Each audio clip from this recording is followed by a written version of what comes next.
Cross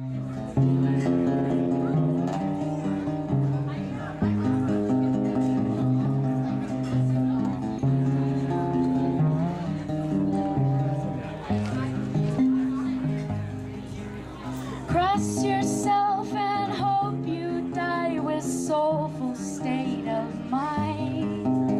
Every day you'll glaze right over that which gives you life.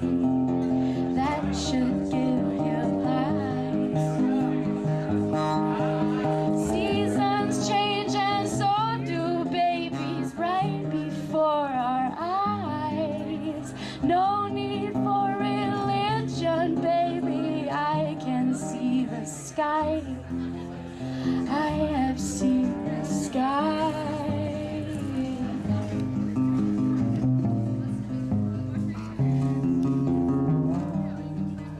I love my job.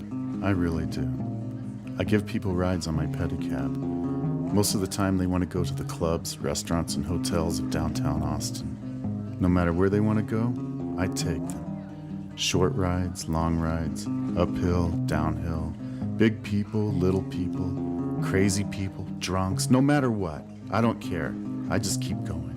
Keep pedaling, keep spinning. Breathe and pedal, breathe, pedal. Just keep going, keep spinning.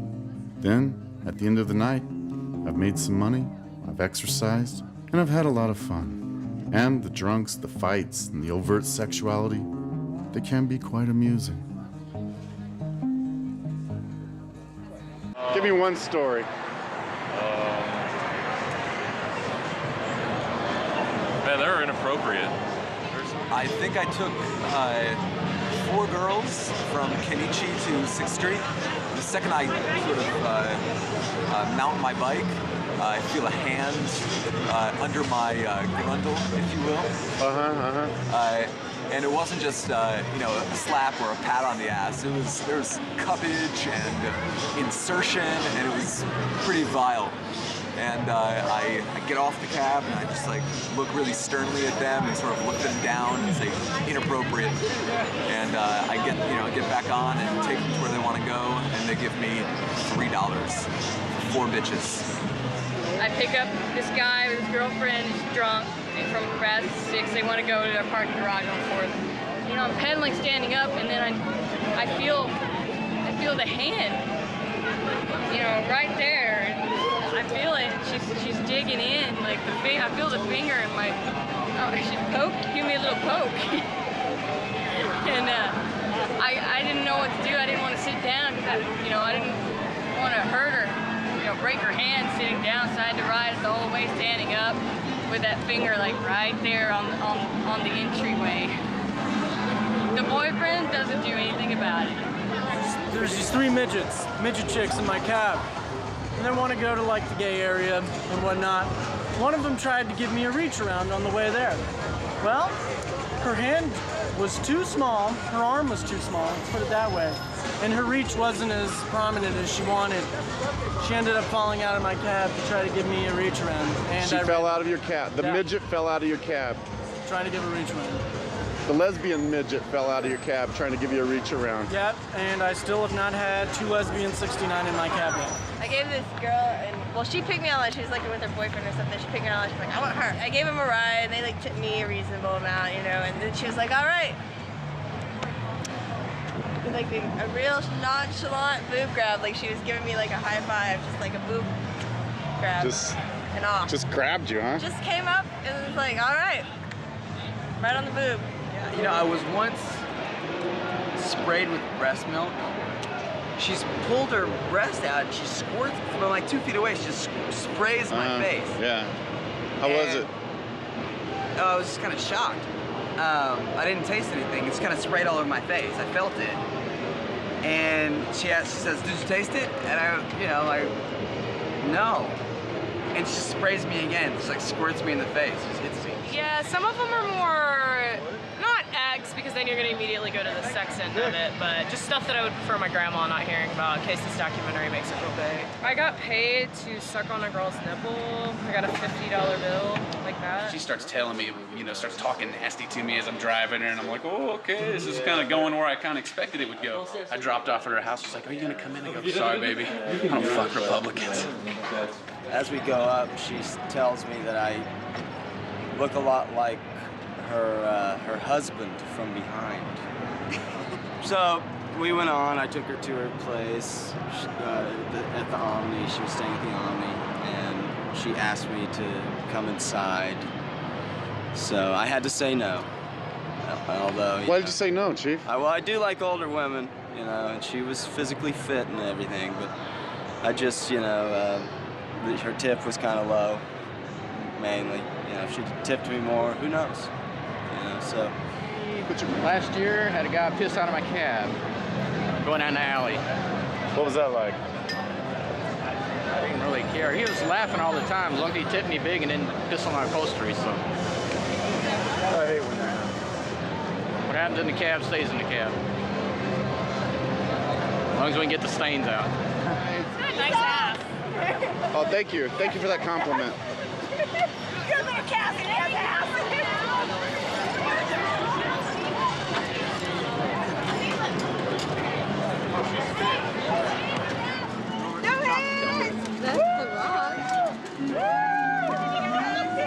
Pedicabs get all the love.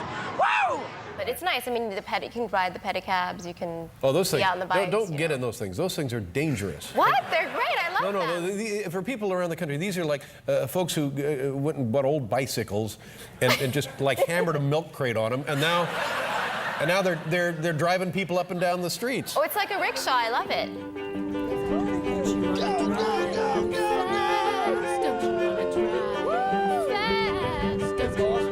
There's money riding on this. There's money. We don't let them first. We don't win. Don't you want to drive? Don't you want to drive fast? Don't you want to drive fast? Don't you want to ride? You guys and you gals that I work The pedicab community. with, like my peers, I've never met so much a community than in my whole life. Before I started pedicabbing, there was a lot of tragedy in my life, and I had Insta family, and I'll never forget that. I love pedicabbing because it's all, you know, out here on the streets, it's me. I do it the way I do it, and yeah, I've got a boss that I pay some money to at the end of the night, but this is my style. You know, I do this my way, and get a great workout. Got a great community of friends. You know, I basically came to Austin in January of '06 and boom, got involved with pedicabbing, and I've had a badass community of friends ever since. So when I started pedicabbing, I did it because I was doing bicycle street races and I thought those guys were badass and I had respect for them. I wanted to be one of those guys, wanted to have that level of respect for myself, and I've gained it. I think what made us badass and what gave us the right to have that level of respect and display our own ego as somebody who's badass in any sort of way at all. The reason we're badass is because we'll take any ride for any amount of money. We work for tips. That's what makes you strong. That's what makes you badass. That's the culture, and that's what the spirit of pedicabbing is. Oh my God, they are racing.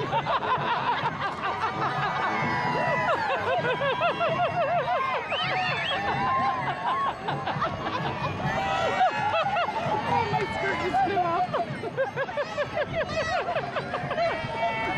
Did you race in the Criterion? Who did? Who raced? How'd you do? Okay. Second place. Awesome. I won the sprint lap, and I came in second.